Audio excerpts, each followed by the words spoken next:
Hey everybody, welcome back for another episode of PhysioShow. Knee arthritis is a degenerative condition that affects various components of the knee joint, including the breakdown of articular cartilage and tears of the meniscus.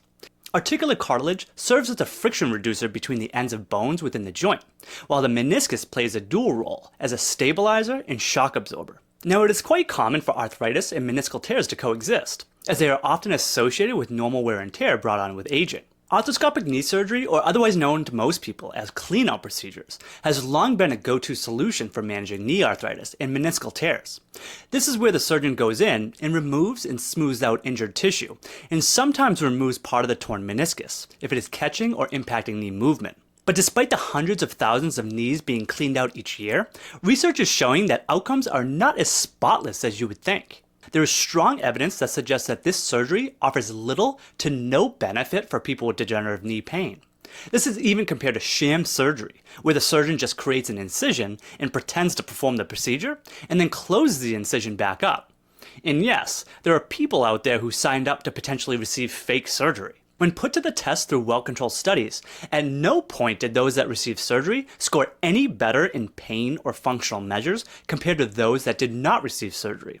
This has been assessed as early as 2 weeks post-surgery to as long as 2 years out. Now, I know some of you watching this who have had this procedure would say you felt like the surgery helped you, which is great, and you would not be the only ones.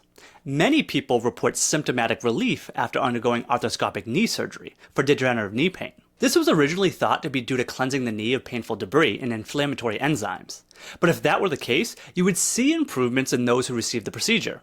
But that's not the case. There is also no supporting evidence to suggest that arthroscopic surgery can either cure or halt the progression of arthritis. So why do some people believe they benefited? Well, surgery has been shown to have a strong placebo effect. The placebo effect is a phenomenon in which a person experiences a perceived improvement in their condition or symptoms after receiving a treatment that has no therapeutic effect. This improvement is not due to the treatment itself, but rather due to the person's belief or expectation that the treatment will work. And despite perceived improvement, when you actually measure it, it sometimes is not clinically meaningful. And making things worse is also the evidence demonstrating increased risk of worsening arthritis in those who receive partial meniscus removal, as this compromises the shock-absorbing capabilities of the knee. So not only does the procedure not lead to any measurable improvement in pain or function, it may also increase the need of a total knee replacement down the road.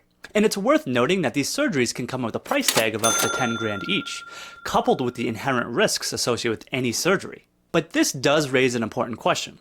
At what point should someone consider this as a surgical option? Because there are cases where arthroscopic knee surgery may actually be indicated. Well, this surgery may be indicated for those who do not have severe enough arthritis to justify a total knee replacement, but are dealing with instances where the knee locks due to a large meniscal tear, or in cases of severe pain and swelling that impacts mobility. But don't let the commonality of the surgery fool you, because it is evident that this surgery lacks enough evidence to justify its use as a reliable treatment method for degenerative knee pain, and should only be considered once all conservative interventions have been exhausted. Well, I hope you enjoyed this episode of PhysioShow, and if you did, give this video a like so it can spread and help more people. And consider subscribing to the channel to learn more about your body, how it works, and what it needs to keep moving.